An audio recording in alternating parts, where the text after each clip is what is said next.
Good morning students. I am Vetri from Vetri and Vetri NEET Chemistry. இப்போ வந்து நான் NTA ABHYAS-5 questions போட்டுட்டு இருக்கேன். First part 1 2 நான் தமிழ் வெர்ஷன் முடிச்சிருக்கேன். இப்போ part 3 ஓட தமிழ் வெர்ஷன் கொடுக்குறேன். क्वेश्चन நம்பர் 14 ல இருந்து வருது. இப்போ நம்ம क्वेश्चन பார்க்கலாம். क्वेश्चन வந்து evaluate the equivalent weight of AS2O3 arsenious oxide. Okay, what is the knowledge of equivalent weight is molar mass divided by n factor. இப்போ n factor கண்டுபிடிக்கிறதுக்கு what is equivalent weight is equal to molecular weight divided by n factor. இந்த n factorங்கிறது ஒவ்வொன்றுத்துக்கும் மாறும். that is ஆசிடுக்கு, பேஸுக்கு, சால்ட்டுக்கு, இங்கே வந்து என்னது ஒரு ரியாக்ஷனுக்கு. இப்போ அது n factor நம்ம எப்படி கண்டுபிடிக்க போறோம் அப்படின்னா உன்னுடைய ஆக்சிடேஷன் நம்பர் மாறது தான் கவனிக்கணும். நான் இந்த ஈக்குவேஷனை நான் இங்கேயே எழுதினேன். ஆர்சனிக்கோடைய ஆக்சிடேஷன் நம்பர் இங்க பாருங்க எப்படி கால்குலேட் பண்ணா 3 × 2 6. ஒரு ஆக்சிஜனுக்கு -2, 3 × 2 6 -6. இங்க இருக்க 2 இருக்கிறதுல 2x -6. ஸோ x என்ன அப்படின்னா உங்களுக்கு அதை 2 ஆல டிவைட் பண்ணுவீங்க. ஸோ அல்லது +3. ஸோ இப்போ ஆர்சனிக்கோட இதுல ஆக்சிடேஷன் ஸ்டேட் +3. இது மாதிரி நீ விரைவா வந்து எக்ஸாம் ஹால்ல பண்ண தெரியணும்.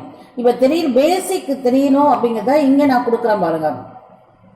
ஆக்சிஜனுக்கு -2 × 3 -6. இது 2 இருக்கிறதால 2x. இதுல இருந்து வர்றதுதான் உன்னுடைய ஆக்சிடேஷன் ஸ்டேட் ஆஃப் AS வந்து +3. இப்ப அதே மாதிரி இந்த இடத்துல நம்ம பார்க்க போறோம். திரும்ப பாருங்க. 4 × 2 -2 -8. இந்த -8ல இருந்து நான் இந்த 3 சப்ராக்ட் பண்றேன். ஓகே, -8ல 3 போச்சுன்னா உனக்கு 5. அந்த 5 தான் இந்த ஆர்சனிக்கோடைய ஆக்சிடேஷன் ஸ்டேட் +5. இப்போ இந்த அளவு செய்ய தெரியலன்னா நீங்க இது மாதிரி தான் செய்யணும். இங்க பாருங்க, ஆர்சனிக் ஒரு ஆர்சனிக் இருக்கிறதுல x plus -3 × 4 that is equal to இது அயானா இருக்கிறதால நீ சார்ஜுக்கு ஈக்குவலைஸ் பண்றீங்க. இது மாலிகுலா இருக்கிறதால அந்த சைடு நம்ம 0 போறோம். இதுதான் ரெண்டுக்குள்ள வித்தியாசம். இதை சிம்பிளிஃபை பண்ணி வர்றது உனக்கு +5. ஸோ இது மாதிரி இந்த இடத்துல ஃபாஸ்டா செய்யறதுக்கு நான் இனி பிராக்டிஸ் பண்ணிக்கோ. அடுத்தது உன்னுடைய n ஃபேக்டருக்கு வரேன். n ஃபேக்டர்னா அப்படின்னா இது என்ன கண்டு அப்படின்னா there is change in oxidation number. இப்போ உனக்கு +3 to +5 அப்படின்னா எவ்வளவு இன்க்ரீஸ் ஆயிருக்குன்னா ஆக்சிடேஷன் நம்பர் 2 நம்பர் இன்க்ரீஸ் ஆயிருக்கு. ஓகே, அடுத்தது வந்து அதோடய முடியுதானா இல்ல. என்னன்னா ஒரு ஆர்சனிக் ஆட்டத்துக்கு 2, அப்ப 2 இருந்தா எவ்வளவு ஆகும் 2.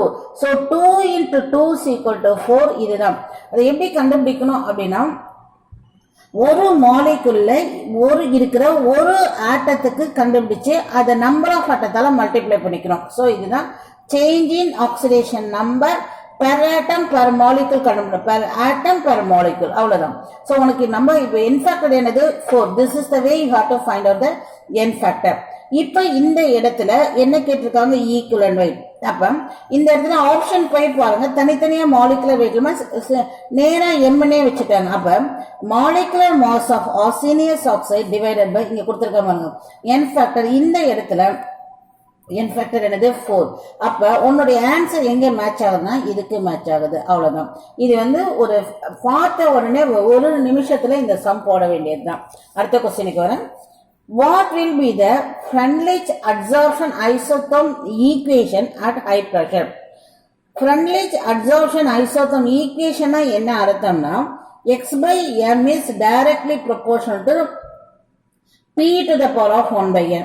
What is x/n? என்னது amount of the எந்த அளவு வந்து அப்சார்பேட் உறிஞ்சப்படுகிறது அதுதான் வந்து எக்ஸ்டென்ட் ஆஃப் அப்சார்ப்ஷன் அப்படின்னு சொல்லுவாங்க. அது வந்து எதை பொறுத்து இருக்கு அப்படின்னா பிசிக்கல் அப்சார்ப்ஷன்ல பிரஷரை பொறுத்து இருக்கு. எப்ப லோயர் டெம்பரேச்சர் லோயர் பிரஷராக இருக்கும் பொழுது absorption increases with the pressure increases at the condition of lower. அடுத்து வந்து ஹையர் பிரஷர் வரப்ப என்ன ஆகுது அப்படின்னு கண்டுபிடிக்கிறதுக்காக தான் இந்த ரிலேஷன்ஷிப் அவர் கொடுத்திருக்காரு. அவர் என்ன கொடுக்குறாருன்னா to the power of p 1/n என்னுடைய வேல்யூ எதுல இருந்து மாறும் எதுக்கு நடுவுல இருக்கு அப்படின்னா 0ல இருந்து 1 இதுக்கு இடைப்பட்டதுலதான் உன்னுடைய n வேல்யூன்னு கொடுத்திருக்காரு. இப்ப நம்ம பிரஷர் அதிகமாயிடுச்சுன்னா கண்டிஷன் அவங்க என்ன சொல்லியிருக்காங்க when the pressure is high. நம்ம கண்டிஷன் வந்து ஹை பிரஷராக இருக்கும் பொழுது என்ன ஆகும்னா அது லைன் கான்ஸ்டன்டா போயிட்டே இருக்கும். அப்ப இந்த இடத்துல அவங்க கொடுக்கிற வேல்யூ வந்து இந்த இடத்துல 1/n க்காக அவங்க கொடுக்குற வேல்யூ என்னது அட் ஹை பிரஷர்ல 0 ஆக மாறும். சோ இது வந்து 0 ஆகுதுன்னா இஸ் ஈக்குவல் டு 1. அதனால ஹை பிரஷர்ல எக்ஸ்டென்ட் ஆஃப் அப்சார்ப்ஷன் எவ்வளவு அப்படின்னா that is equal to constant. இங்க இருக்க ஒன்றைய what is it called option. This is very important, very easy question. இது வந்து எய்ம்ஸ் லெவல்ல கேட்கப்பட்டது. இப்ப நீட்டுக்கும் வந்துட்டு இருக்கு. நல்ல இதோட ரிலேட்டட் வேற ஏதாவது நாலேஜ் இருந்ததுன்னா நல்ல என்சிஆர்டி புக்ல போய் பார்த்துக்கோ. டெஃபினட்டா இதை நம்ம எதிர்பார்க்கலாம் இந்த கொஸ்டின், இந்த மாதிரியான கொஸ்டின். அடுத்து வர the mass of a unit cell of cesium chloride correspond to the combined masses. அவங்க என்ன கேக்குறாங்கன்னா mass of unit cell of cesium chloride. so ஒரு யூனிட் செல் cesium chloride ஒரு யூனிட் செல்லுல யார் யார் சேர்ந்திருக்காங்கன்னா சீசியமும் குளோரினும் எந்த மாஸ் இதுல சேர்ந்திருக்காங்கன்னு கேக்குறாங்க. இப்ப இதுக்கு வந்து நம்ம சீசியம் குளோரைடு ஸ்ட்ரக்சர் எடுத்துக்கிட்டோம்னா அது என்னன்னா BCC, that is body centered cubic lattice. இதுதான் உன்னுடைய what is it called உன்னுடைய சீசியம் குளோரைடு. இப்ப இந்த இதுல நீங்க வந்து நான் என்ன சீசியம் அட் கார்னர்னு எழுதியிருக்கேன், அதனால நான் பரவாயில்ல நான் இந்த இடத்துல போட்டுக்கிறேன். சோ அப்ப உனக்கு இருக்கிறது எல்லாமே that is பிளாக்ல எழுதிருக்கிறது சீசியம். எத்தனை இடத்துல இருக்குன்னா ஒரு யூனிட் செல்ல 8 நம்பர்ஸ் இருக்கு. இவனுடைய ஒருத்தனுடைய கான்ட்ரிபியூஷன் ஒரு யூனிட் செல்லுக்கு 1/8 இது நல்லா தெரியும். சோ இதை கேன்சல் பண்ணா உனக்கு வருது சீசியத்துடைய நம்பர் வந்து அக்கவுண்டிங் வந்து 1 தான். அதே மாதிரி அடுத்தது வந்து குளோரின் கொடுத்திருக்காங்க. அதை நான் வந்து குளோரின்ங்கிற அந்த ஆட்டம் எங்க இருக்குன்னா பாடி BCCன்னு சொல்லியாச்சு. அதனால பாடியோடைய நடுவுல இருக்குது இந்த பிங்க் கலர்ல எழுதியிருக்க பாத்தீங்களா, இதுதான் உன்னுடைய Cl. ஓகே, இது வந்து அந்த ஒரு யூனிட் செல்லுக்கு முழுசா சொந்தம். அதனால இதோடைய நம்பர் ஆஃப் அக்கவுண்ட் வந்து 1. சோ அப்ப ஒன்று சீசியமோ குளோரினோ என்ன நம்பர்ஸ்ல இருக்கணும் அப்படின்னா 1:1 இருக்கணும். அப்ப ஆப்ஷன் பாருங்க, ஒரு சீசியம் ஆட்டமும் ஒரு குளோரின் ஆட்டமும் தான் that is called அயான் தான் ஒரு யூனிட் செல்ல கான்ட்ரிபியூட் பண்ணுது பை மாஸ். அவ்வளவுதான். ஓகே, இப்ப அடுத்த கொஸ்டினுக்கு வரேன். The dielectric constant of water is 80. The electrostatic forces of attraction between sodium and chloride will be. இப்ப அவங்க எதை பேசுறாங்க அப்படின்னா நீங்க வந்து ஒரு கண்டெய்னர்ல நாம என்ன எடுத்துருக்கோம், தண்ணி வாட்டர் எடுக்கிறோம். அதுல நீங்க யாரை ஆட் பண்றீங்க, சோடியம் குளோரைட ஆட் பண்றோம். அப்ப அந்த வாட்டர்ல உன்னுடைய சோடியம் குளோரைடு நல்லா கரையுது. அந்த நல்ல கரையிறதுக்கு சொல்ற ரீசன் என்ன அப்படின்னா உன்னுடைய வாட்டருடைய டைஎலக்ட்ரிக் கான்ஸ்டன்ட் வந்து 80 அப்படிங்கிறது இருக்கிறதால தான் அது சோடியம் குளோரைடுங்கிற உப்பு உளுந்ததும் அந்த சால்ட்டை உடைக்கிறோம். தட் இஸ் NaClக்கு நடுவில் இருக்க அந்த பாண்டை பிரேக் பண்ற அளவு இவன்ட்ட வந்து என்ன இருக்கு, பொட்டன்ஷியல் இருக்கு. அதனால சோடியம் குளோரைடு தனித்தனியா போகுது. அதனால இங்க கொடுத்திருக்காங்க the electrostatic forces of attraction between and sodium and chloride ion will be எந்த அளவு குறையும் அப்படின்னா இது 80 அப்படின்னா 1/8 அளவு அதோடைய ஃபோர்ஸஸ் வந்து குறையுது. அதனாலதான் அது கரையுது. அதனாலதான் வாட்டர் வந்து the best solvent for almost எல்லாத்துக்கும் யூனிவர்சல் சால்வெண்ட் பேர் வச்ச ரீசனே இதனாலதான். இப்ப நம்ம இந்த இடத்துல மார்க் பண்ற என்னது, அதோடைய forces of attraction 1 to 80 times என்னது, அதாவது 80ல் 1 பங்கு அளவு அவனுடைய ஃபோர்ஸஸ் குறைகிறது. அதனால அது கரைஞ்சு போகுது. அவ்வளவுதான். அடுத்தது which one of the given is the most acidic compound. இது ரொம்ப சிம்பிள் கொஸ்டின். ஜெனரல் GOCல நமக்கு தெரியும் அசிடிக் நேச்சர் வந்து எதுக்கு டைரக்ட்லி ப்ரொபோர்ஷனல் அப்படின்னா directly proportional to the electron withdrawing group.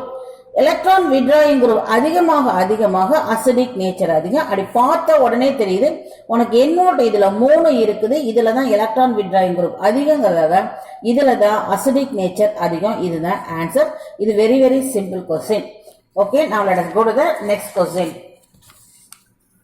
What is the structure of L-glucose?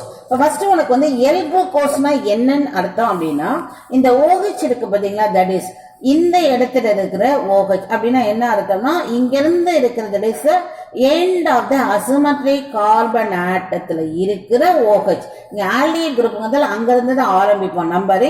இது வந்து என்னது, the end of the asymmetric carbon. இதுல இருக்கிற உன்னுடைய OH ஆனது லெஃப்ட் சைடு இருந்தா உன்னுடைய மாலிகுல்ல வந்து இது லெஃப்ட் இது ரைட். இந்த OH லெஃப்ட் சைட்ல இருந்தா அதுதான் L குளுக்கோஸ். சோ அது OH L சைட்ல இருக்கதால இது L குளுக்கோஸ் அப்படின்னு நான் ஃபர்ஸ்ட் முடிவு பண்றேன். இந்த இடத்துல பாத்தீங்கன்னா இது கிடையாது, அதே மாதிரி இதுவும் கிடையாது. இங்க வந்து பாருங்க OH இந்த சைடு தான் இருக்கு.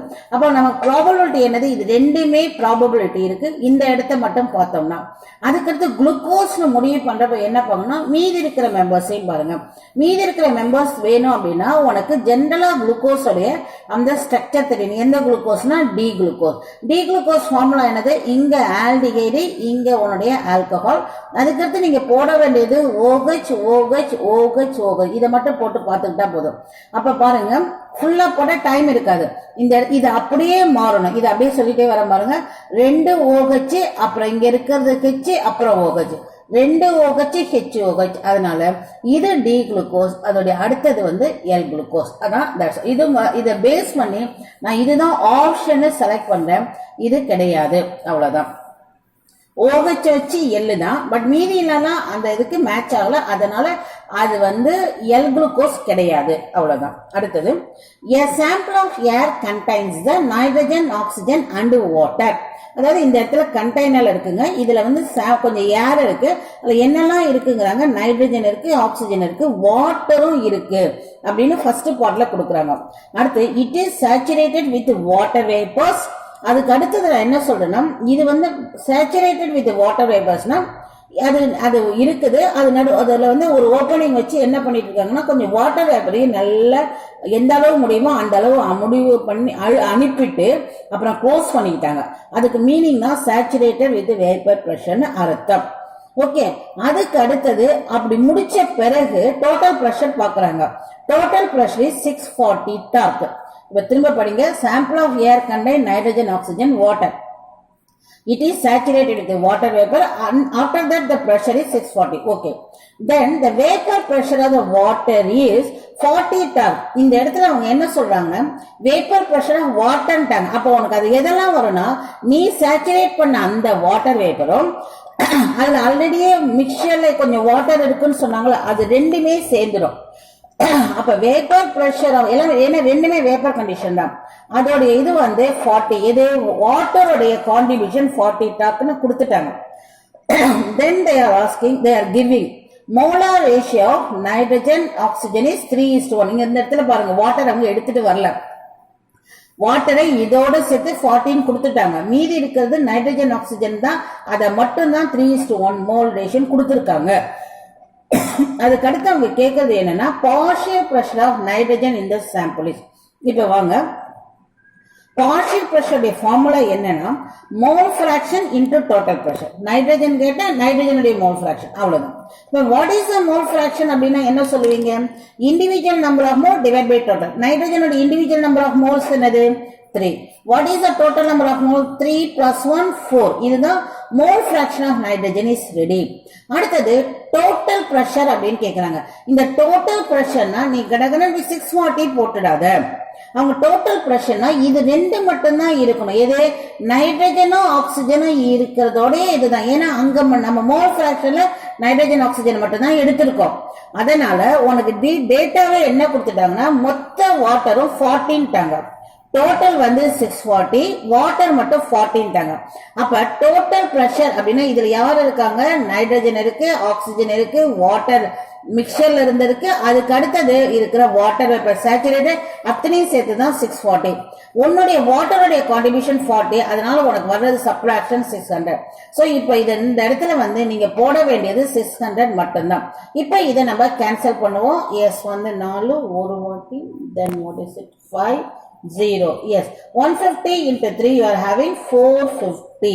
உன்னுடைய ஆன்சர் வந்து 450 top. Okay children, next question, which among the following is classified as a condensation polymer? இது உன்னுடைய பாலிமர் கெமிஸ்ட்ரியில வரதுதான். ஒரே ஒரு இது வந்து டெக்ரான் மட்டும்தான். டெக்ரான் ஒன்லி, of course. நம்ம செலக்ட் பண்ணி முடிச்சிட்டோம். Now let us go to the next one is the 10th element in the periodic table resembles with the 10th element உனக்கு தெரியும் 1 2 போலவே இந்த இடத்துல 10 வரும். 2 யாருன்னா ஹீலியம், 10 யாருன்னா நியான். நம்ம பீரியாடிக் டேபிள் நம்ம மைண்ட்ல இருக்கு, ஏன்னா ஈஸியானதுதான். அதெல்லாம் கேட்கறாங்க. 10th element is resembles with whom அப்படின்னாங்க. போய் பார்த்தோம்னா ஃபர்ஸ்ட் எலிமெண்டா ஹைட்ரஜன் இல்ல, செகண்ட் எலிமெண்டா ஹீலியம். சோ உன்னுடைய ஆன்சர் வந்து இது நான் முடிவு பண்ணிடுறேன். Okay children, next one is your question is 23 and the last question. Consider the following statement regarding the compound with the cause of global warming. X is the hydrocarbon. So X is the global warming hydrocarbon அப்படின்னா யாரும் கிடையாது, methane மட்டும்தான். A and B are the neutral oxides of nitrogen. Neutral oxides of nitrogen யாரு? N2O and NO. யாரு? This is where X is the hydrocarbon, A and B முடிச்சிட்டோம். அடுத்தது C is the blue color gas அப்படின்னு சொல்லிட்டாங்கன்னா it is only the ozone and it is D is released when H2S. So D is released when H2S is reacted with oxygen. அதனால இது D யாருன்னு முடிவு பண்ணனா இது ரெண்டு காம்பினேஷன்ல வருது SO2. சோ உனக்கு இப்ப X யாருன்னு தெரியுது மீத்தேன், AB பத்தி ஒரு இன்ஃபர்மேஷன் கொடுத்திருக்காங்க, C வந்து ஓசோன் தெரியுது and ப்ளூ கலர் வச்சு நான் எழுதியிருக்கேன், D வந்து எழுதியிருக்கேன். இப்ப அவங்க ஸ்டேட்மெண்ட் என்ன சொல்றாங்க பார்க்கலாம். X is the, what is it called it as a present in the neutral. X is mainly present in the neutral gas, hydrocarbon, methane. So this is correct statement. One is correct. And the second one on the A and B are the diamagnetic and another one is the para. A and B, one is diamagnetic. அதாவது ரெண்டுத்துல ஒன்னு diamagnetic ஒன்னு paramagnetic சொல்றாங்க. அதுக்கு தான் உனக்கு ரொம்ப மெயினா இந்த இடத்துல நாலேஜ் கொடுத்துருச்சேன். இந்த இடத்தை பார்த்துக்கோ. என்னன்னா 5 ஆக்சைட்ஸும் கொடுத்திருக்கேன். நமக்கு வேணுங்கிறது இந்த நைட்ரஸ் ஆக்சைடும் உன்னுடைய இது மட்டும்தான் நியூட்ரல் ஆக்சைடு. இந்த நம்பர் அட்டாமிக் நம்பர் ஆட் பண்ணா ஈவன் நம்பர்ல வரதால ஈவன் டயாமேக்னெட்டிக். இது ஆறு நம்பர் பேரம் முடிவு பண்ணாத இதுதான் உங்களுக்கு இங்க இருக்கிற ட்விஸ்ட். அது ரெண்டும் சேரும் பொழுது டைமரா மாறி 30. அப்ப மொத்தத்துல ரெண்டுமே பாராமேக்னெட்டிக் தான் ஸ்டேட்மெண்ட். அதனால இந்த ஸ்டேட்மெண்ட் தவறு. Next one வந்து it is identified with the using the liquid element D block na ozone is tested with the இங்க எழுதிருக்கேன் பாருங்க mercury tiling of the test. So C is correct, sorry 3 is correct, D is cost na SO2. So அப்ப உங்களுடைய options என்னென்னலாம் correct அப்படின்னா 1 2 what is 1 3 4 மட்டும் தான் correct. Thank you children.